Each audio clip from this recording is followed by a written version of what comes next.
famille, Jambo Mbote, la famille.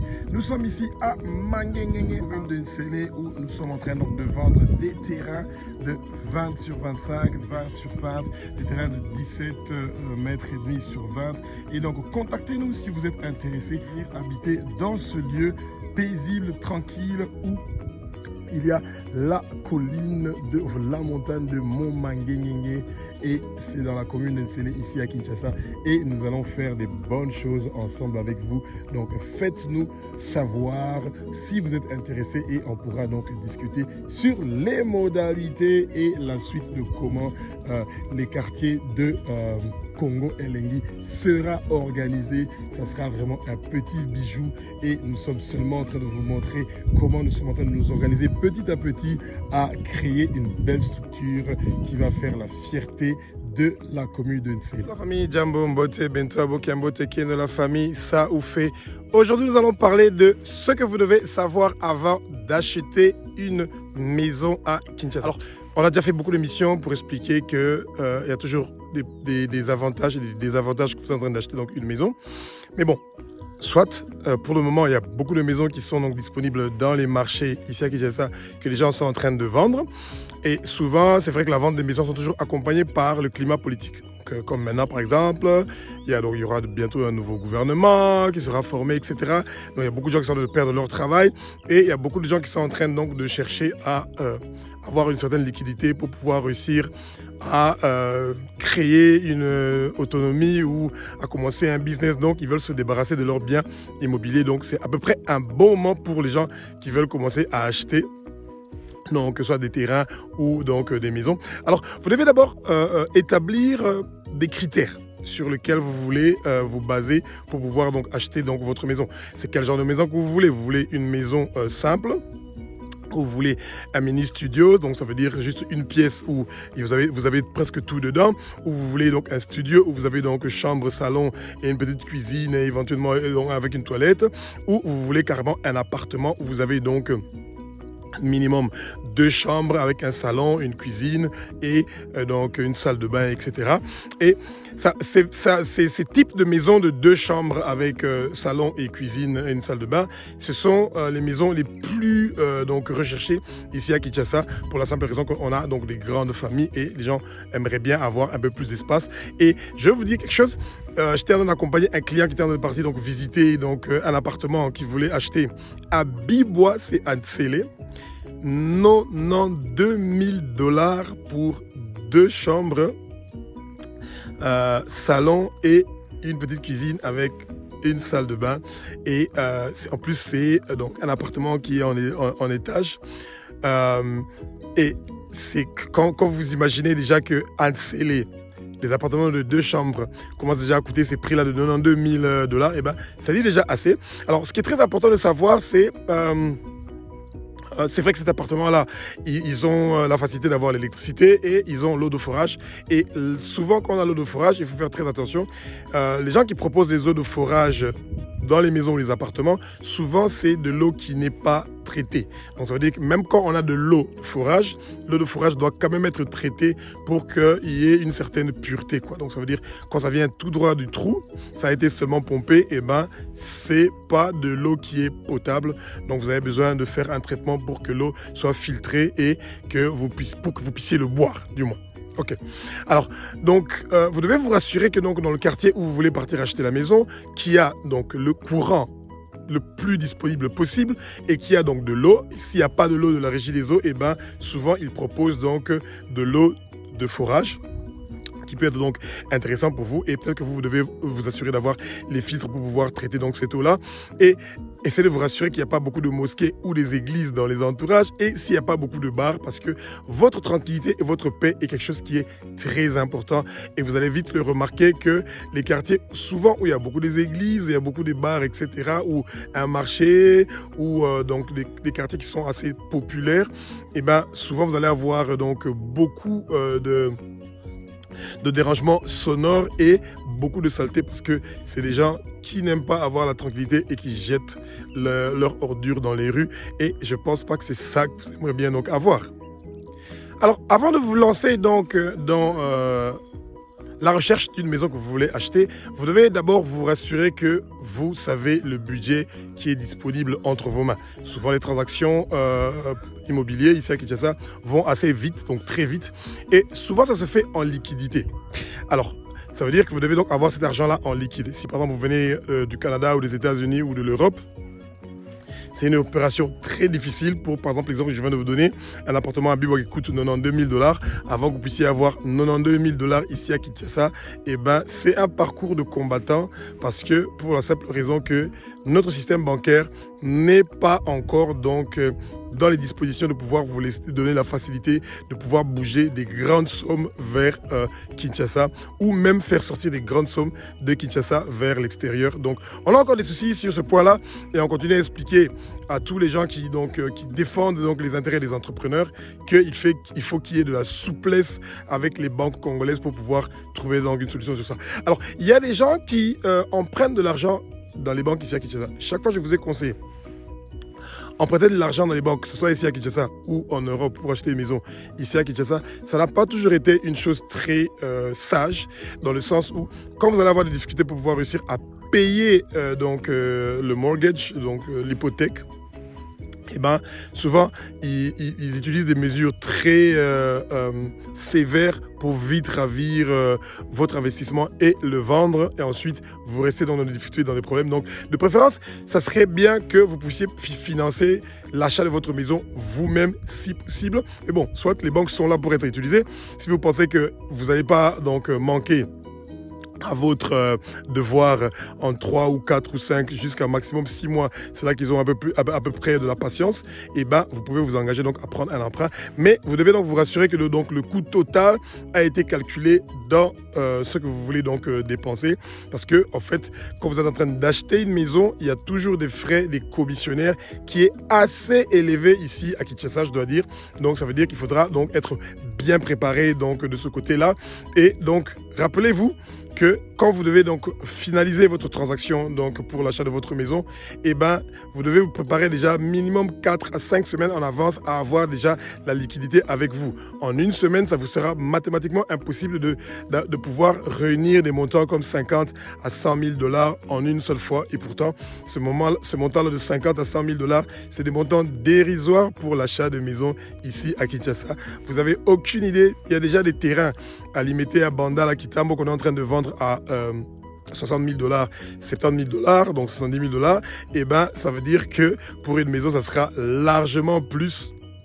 Donc, il faut financièrement que vous soyez bien préparé. Comment repérer la commune où vous devez acheter donc votre maison? Alors, ce qui est dommage est que pour Kinshasa, il n'y a pas encore un moteur de recherche qui met donc en disposition donc une base de données avec toutes les maisons qui sont donc en vente dans chaque commune. Et ben c'est une idée très brillante que quand quelqu'un va faire donc ce projet-là, d'avoir donc un moteur de recherche pour les achats et les ventes des maisons ici à Kinshasa, ça peut faire donc un booming, mais c'est un grand investissement. Après, il faut savoir que les commissionnaires de Kinshasa sont pas prêts à avoir une telle machine qui va les aider à vite trouver des clients. Pourquoi? Parce qu'ils veulent continuer à être vraiment des intermédiaires entre les vendeurs et les acheteurs. Donc ça veut dire qu'ils ne sont pas intéressés d'avoir un moteur de recherche pour pouvoir donc faciliter la tâche aux clients de pouvoir trouver donc rapidement la maison qu'ils veulent. Alors, pour savoir c'est dans quelle commune que vous voulez donc acheter votre maison, c'est très important de savoir l'activité que vous allez faire, si ça sera le business ou si vous allez travailler par exemple pour le gouvernement où vous devez souvent être à Gombe, etc. C'est sur base de ça et où vos enfants vont étudier. Et donc, c'est sur base de ça que vous commencez donc à chercher c'est vers quelle commune que vous allez partir habiter pour éviter de toujours être dans beaucoup des embouteillages. Mais pour vous dire en vérité, de nos jours à Kinshasa, les gens ne se préoccupent plus de où ils sont en train d'habiter. Beaucoup de gens ne veulent pas seulement être des locataires et ils partent habiter à Nsele ou à Maluku et tous les jours, ils font 2 ou 3 heures du temps de route pour aller à leur travail et pour retourner chez eux à la maison. C'est vraiment des gens qui sont très courageux et à féliciter. Donc, quand vous voulez savoir si c'est une commune et la commune qu'il vous faut pour acheter donc votre maison, et la première chose que vous devez donc vraiment vous intéresser, c'est celui de savoir d'abord 1, le courant, 2, l'eau, 3, le bruit sonore, donc la sonorité, donc s'il n'y a pas des églises, des mosquées et des bars tout autour de vous, et ensuite surtout la propreté. La propreté, c'est quelque chose que vous pouvez gérer ça au moment où vous êtes arrivé. Parce que au fait, les quartiers, souvent, moi je pense personnellement qu'il n'y a pas beaucoup de gens disponibles pour conscientiser nos frères et nos sœurs pour la question de la propreté et d'être aussi sévère envers eux, parce que donc incinérer les déchets, ce que les gens font à Kinshasa chaque jour, eh ben, ça emmène le cancer. Et quand vous tombez sur un quartier où les gens sont en train de jeter les ordures en plein milieu de la route, il y a des endroits à Kinshasa où on le fait, et ça c'est vraiment dommage et déplorable. Donc vous devez faire attention à ces détails-là avant de choisir donc c'est dans quelle commune que vous voulez donc aller acheter une maison. Et ce que c'est important, et que vous devez aussi penser à les 10, 15 ou 20 années à venir. Donc ça veut dire quand vous allez investir dans cette commune-là, qu'est-ce que vous pensez que cette commune-là peut devenir dans 10 ou 15 ans? Parce que le dimanche passé, j'étais donc à la commune de Kinshasa, et l'état des routes, c'est incroyable. L'eau des douches, l'eau des cuisines, et l'eau de la toilette, oui, vous avez tout compris, ça part directement vers les routes. Et il y a des endroits où il y a des caniveaux, il y a des endroits où il n'y a pas de caniveaux. Et vous imaginez, vous êtes en plein centre. La commune de Kinshasa, c'est vraiment en plein centre-ville de Kinshasa. Et quand vous êtes là, vraiment, vous allez voir qu'il y a des immeubles qui sont en train de pousser comme des petits champignons. C'est rempli de Sénégalais, de Maliens, de Guinéens, de Gambiens et tout. Donc, il y a beaucoup de Ouest-Africains qui sont en train donc, d'occuper la place. Mais côté assainissement et côté voirie, donc les routes, eh ben il n'y a rien. Alors là, rien qui est fait. Et je me rappelle que ça s'est seulement empiré au juste. Donc mais bon, soit, on ne va pas commencer à faire des accusations. L'idée de l'émission, c'est plus pour donner donc une idée. Donc, si vous achetez une maison par exemple à la commune et un appartement à la commune de Kinshasa, eh ben préparez-vous parce que ça ne ressemble pas à quelque chose qui sera donc résolu à court terme. Alors, quand vous partez pour visiter une maison que vous allez donc acheter, moi je vous conseillerais personnellement de toujours vous accompagner avec un expert donc en matière de construction et qui peut donc vous donner des conseils et bien observer la maison et regarder s'il y a des manquements ou des choses qui doivent être changées, ou il y a des rénovations à faire, ou il y a des aménagements à faire. C'est très important. Pour la simple raison qu'il y a beaucoup de maisons qui ne sont pas construites selon les normes ici à Kinshasa, et je ne pense pas que c'est une bonne idée pour vous donc d'acheter quelque chose que d'abord, vous n'avez pas visité. Donc il faut vraiment visiter ces maisons-là, bien regarder, et soyez accompagné de préférence avec quelqu'un qui connaît le domaine de l'immobilier et la construction donc de façon que ça puisse être un peu plus facile pour vous de prendre une bonne décision, parce que rappelez-vous, c'est beaucoup d'argent qui sont en train d'être mis donc en jeu, et nous sommes très sûrs que quand vous avez fait ça, donc vous êtes venu avec un expert pour pouvoir observer, donc regarder cette maison-là que vous voulez acheter, ça va vous faciliter la tâche. C'est vrai que ça coûte un peu de l'argent pour vous faire accompagner par quelqu'un qui part pour vous donner des conseils avant donc d'acheter, mais c'est mieux de payer cet argent-là que d'acheter d'abord la maison et ensuite vous vous retrouvez dans la difficulté et il faut commencer à refaire beaucoup de travaux dans cette maison-là. Je pense pas que c'est ça qui est donc la bonne idée. Et donc, Congo Original fait ça, donc on fait l'accompagnement donc des gens qui sont en train de partir acheter donc des maisons et de leur donner des conseils sur le champ et leur donner éventuellement des conseils sur comment ils peuvent rénover la maison ou l'aménager. Contactez-nous à notre numéro de téléphone de WhatsApp, comme ça on pourra donc vous expliquer comment ça fonctionne. Alors souvent ici à Kinshasa, les prix de vente des maisons n'est pas un prix fixe. Donc c'est toujours un prix, ils appellent ça à discuter, mais en fait donc ils mettent déjà une marge au-dessus du prix qu'ils veulent gagner, et ensuite c'est là qu'ils mettent donc la possibilité de pouvoir donc réduire le prix. Et donc ça veut dire que vous devez toujours essayer de marchander, d'essayer de discuter sur les modalités d'abord de paiement, et ensuite sur combien donc de réduction vous voulez par rapport à ce que vous aurez observé et les travaux que vous pensez que vous devez faire donc dans l'avenir. Alors donc c'est très important, c'est ça que je vous ai expliqué donc tout à l'heure, qu'il faut d'abord avoir un expert qui est en train de vous aider à essayer de faire quelques petits calculs, de voir combien ça va vous coûter pour les rénovations, donc l'aménagement que vous devez donc faire, et ensuite c'est peut-être intelligent de pouvoir donc réduire ces frais-là dans le prix de vente donc de la maison. C'est quelque chose donc qui est assez important de pouvoir régler ça. Et donc avant de signer un compromis donc d'achat. Donc ça veut dire quand vous êtes d'accord avec la personne qui est en train de vous vendre donc la maison, donc c'est bien d'avoir un compromis que vous allez donc signer avant de pouvoir passer donc au paiement. Et c'est toujours très intéressant de ne pas seulement envoyer le commissionnaire, mais que vous-même vous puissiez quand même partir à la commune, accompagner si vous voulez, pour que vous puissiez contrôler si effectivement la personne qui est en train de vous vendre la maison est quelqu'un qui est vraiment, soit c'est le propriétaire, ou soit que cette personne-là a une vraie procuration de la personne qui autorise la vente de cette maison, parce que c'est des transactions qui parlent donc de beaucoup d'argent, et donc c'est très important de se rassurer que vous êtes vraiment en train d'acheter la maison chez le vrai propriétaire et non que vous soyez donc escroqué ou flashé, parce que c'est surtout pas ça l'idée. Et ça arrive souvent ici à Kinshasa que les gens n'ont pas contrôlé pour se rassurer qu'ils sont en train d'acheter donc la maison chez le vrai propriétaire, et ils se sont fait donc arnaquer des grandes sommes, et c'est quand même dommage si quelque chose comme ça pouvait vous arriver. Pourtant, il faut essayer d'être donc prévoyant. Alors, rappelez-vous de quelque chose. Il faut toujours discuter sur le prix d'achat de votre bien immobilier ou dans votre maison. Pourquoi? Parce que Kinshasa est une ville où il y a beaucoup de spéculation. Beaucoup de spéculation. Et surtout qu'on a les Indiens et les Pakistanais et les Libanais qui sont en train de tout rafler donc, sur Gombe, Kitambo, Bandal. Donc, et je ne sais pas où ils trouvent leur argent, ces gens-là, mais ils font donc beaucoup donc, de spéculation.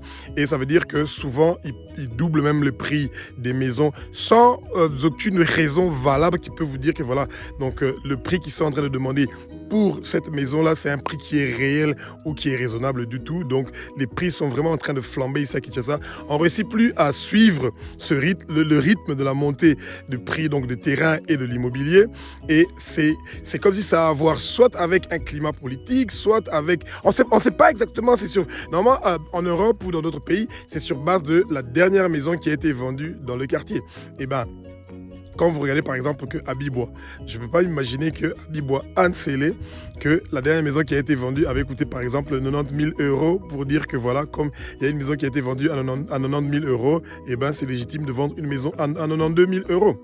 Donc ça reste des choses qui sont très spéculatives, donc ça veut dire que vous devez donc bien vous préparer à ces choses-là, à savoir comment discuter. Et aussi au moment où vous allez discuter sur le prix donc de l'achat, c'est toujours bien d'être accompagné par quelqu'un qui s'y connaît en matière d'immobilier, qui connaît donc la valeur réelle du bien immobilier que vous êtes en train donc d'acheter, et éventuellement les rénovations que vous devez faire, les aménagements, de façon que vous puissiez donc bien discuter le prix que vous allez donc acheter votre produit. En fait, ce que j'aimerais bien dire, c'est faites-vous accompagner pour vous rassurer que votre transaction va bien se passer. Alors, la dernière chose que j'aimerais bien vous rappeler, donc, c'est si il y aura une banque qui sera donc impliquée dans l'achat de votre bien immobilier, eh bien, vous avez besoin de minimum 10 à 15 jours pour pouvoir réussir à régler ça, et vous devez donc avoir un compromis donc d'achat. Et donc, avec le compromis d'achat, quand vous partez avec ça à la banque, et ben c'est là que la banque va commencer maintenant à étudier donc votre projet pour pouvoir donc finaliser pour libérer donc l'argent qui est disponible pour finaliser donc la transaction. Alors, il faut donc vous rassurer que non seulement que vous avez donc le compromis d'achat, donc en fait, c'est pas un acte de reconnaissance, et c'est pas un acte de vente parce que la vente n'a pas encore été exécutée. Donc ça veut dire que c'est un compromis, ça veut dire que les deux parties sont d'accord que l'un est en train donc de vendre à l'autre, de façon qu'on donne X jours pour pouvoir donc réussir à venir avec la liquidité nécessaire pour pouvoir donc clore la transaction. Alors, demandez toujours d'avoir minimum 30 jours pour pouvoir réguler donc votre transaction. Parce que des fois, surtout quand si l'argent va venir donc de la banque, des fois 15 jours ça suffit pas, ils ont besoin de plus de jours pour se rassurer avant que l'argent soit débloqué. Donc vous devez donc vous rassurer que votre compromis donc d'achat est de 30 jours pour qu'on ne vienne pas vous faire pression au moment opportun et que vous devez donc commencer à sentir le stress. Pourtant, c'est pas ça l'idée. L'idée n'est surtout pas de vous stresser, mais de pouvoir donc faire votre transaction avec beaucoup de facilité. Espérons que vous avez donc appris quelque chose sur tout ce que vous devez savoir avant donc d'acheter votre maison ici à Kinshasa. Que je vous bénisse. Vive le Congo, Lenghi, que je suis souvenu parce que c'est lui qui a donné l'intelligence, la sagesse, le discernement, la connaissance, la réflexion et surtout beaucoup de patience pour que nous puissions donc réussir à faire des bonnes choses dans notre beau pays, la République démocratique du Congo et spécialement ici à Kinshasa. Au revoir.